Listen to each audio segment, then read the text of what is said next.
अस्सलाम वालेकुम, मेरा नाम इजाज़ अली है। मैथमेटिक्स ऑफ लर्नर में आपको खुशआमदीद कहता हूं। अगर अभी तक आपने मेरा चैनल सब्सक्राइब नहीं किया तो चैनल को सब्सक्राइब कर लें।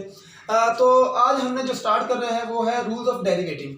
तो रूल्स ऑफ डेरिवेटिव क्या है? ये 5 से 6 रूल है हमारे पास। तो इनको आज मैं आप लोगों को सिखाऊंगा कि ये किस तरह से करने हैं। अगर ये आ गए तो आप लोगों के लिए डेरिवेटिव करना नामुमकिन नहीं है, बहुत आसान हो जाएगा। ठीक है, तो केस 1 हमारे पास क्या है? मैंने जो रूल हैं उनको नाम दे दिया है।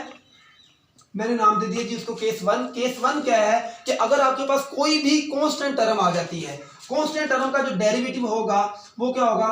0 होगा। देखिए फॉर एग्जांपल ये है सी को हमने कांस्टेंट कहते हैं। तो अगर इसका डेरिवेटिव ले विद रिस्पेक्ट टू एक्स तो इसका डेरिवेटिव क्या होगा? 0 होगा।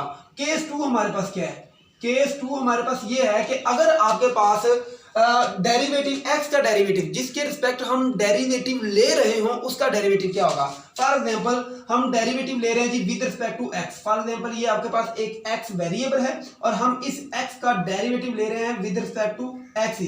तो अगर जो वेरिएबल हो उसी के लिहाज से कर रहे हो तो उसका डेरिवेटिव क्या होगा? हमेशा 1 होगा। ये आप लोगों ने याद रखना है। उसके बाद केस 3 आ जाता है। केस 3 आपके पास क्या है जी?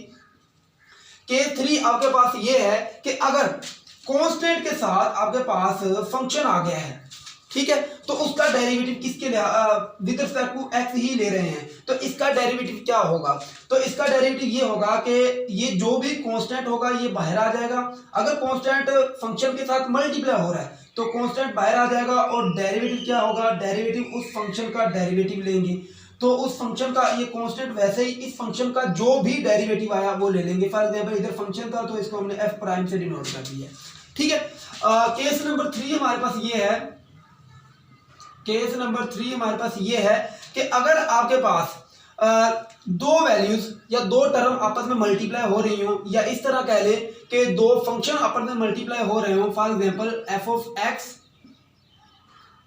जी ऑफ एक्स। ठीक है, अब ये दो फंक्शन आपके पास क्या हो रहे हैं? मल्टीप्लाई हो रहे हैं। ये केस नंबर 4 है। अगर दो फंक्शन आपके पास मल्टीप्लाई हो रहे हैं तो डी ओवर डी एक्स और हम इसका derivative with respect to X ले रहे हैं, इसको हम प्रोडक्ट रूल कहते हैं।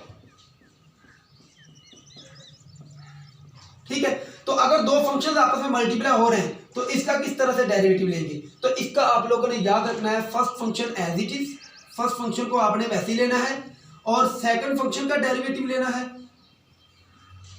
दरमियान में हमेशा याद रखना है प्लस का साइन प्रोडक्ट रूल में। उसके बाद सेकंड फंक्शन वैसे ही लिखना है और फर्स्ट फंक्शन का डेरिवेटिव लेना है। ये आप लोगों ने याद रखना है।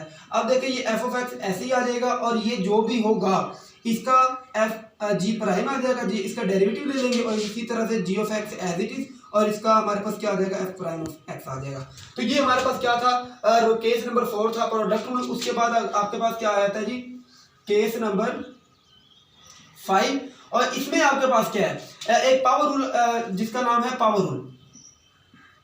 पावर रूल ये भी आप लोगों ने याद रखना है। पावर रूल क्या है कि अगर आपके पास कोई फंक्शन दे दिया गया है जिसकी पावर n है तो आप लोगों ने विद रिस्पेक्ट टू अगर x डेरिवेटिव ले रहे हैं तो आपके पास क्या होगा? पावर रूल कि पावर जो है वो स्टार्ट में आ जाएगी और पावर में से एक कम कर देंगे और अगेन डेरिवेटिव लेंगे किसका? जो बेस होगी।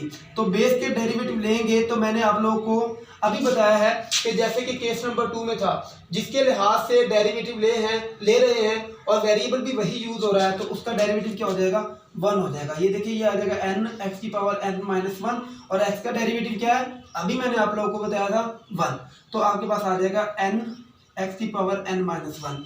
तो उसके बाद आपके पास रूल नंबर 6 आ जाता है। रूल नंबर 6 केस नंबर 5 के बाद केस नंबर 6 हमारे पास ये आ जाता है जी। Case number 6 quotient rule. Quotient rule. अब कोशेंट रूल क्या है? इसमें भी आपके पास क्या होंगे? दो फंक्शन होंगे, एक ऊपर और एक फंक्शन नीचे होगा। तो फॉर एग्जांपल हम इसको y के इक्वल ले लेते हैं। तो हम जब डिफरेंशिएट करेंगे विद रिस्पेक्ट टू x तो ये क्या आएगा? dy बाय dx और इसका दोनों साइडों पे डेरिवेटिव अप्लाई किया तो ये आपके पास क्या आएगा? F of x over ji of X. अब कोशेंट रूल क्या है? ये आप लोगों ने ध्यान से समझना है कि ये जो भी नीचे वाली टर्म है, जो नीचे वाला फंक्शन होगा इसको वैसे ही लिखेंगे, ऊपर वाले का डेरिवेटिव लेंगे। ऊपर वाला क्या है? एफ ऑफ एक्स है। अब प्रोडक्ट में क्या आपके पास आया था, प्लस का साइन आया था, लेकिन जो क्वोशिएंट रूल है इसमें माइनस का साइन आएगा। और अब ऊपर वाला फंक्शन वैसे ही लेना है और नीचे वाले का डेरिवेटिव लेना है, ठीक है। तो नीचे वाला फंक्शन क्या आपके पास जी ऑफ एक्स है। और एक चीज और आप लोगों ने याद रखनी है क्वोशिएंट रूल में कि नीचे वाला जो भी फंक्शन होगा उसका क्या आ जाएगा, होल का स्क्वायर आ जाएगा। ये है जी क्वोशिएंट रूल। अब इससे आगे क्या करेंगे हम, जी ऑफ एक्स वैसे ही इसका डेरिवेटिव ले रहे हैं तो ये आपके पास क्या हो जाएगा, f prime of x minus ये एफ ऑफ एक्स और ये क्या हो जाएगा, g prime of x over ji of x का होल स्क्वायर। तो ये आपके पास 6 रूल है। इसके बाद अगर एक दो रूल और आए तो वो मैं नेक्स्ट एक्सरसाइज में आप लोगों को एक्सरसाइज के साथ ही समझा दूंगा। ओके, अल्लाह हाफिज़।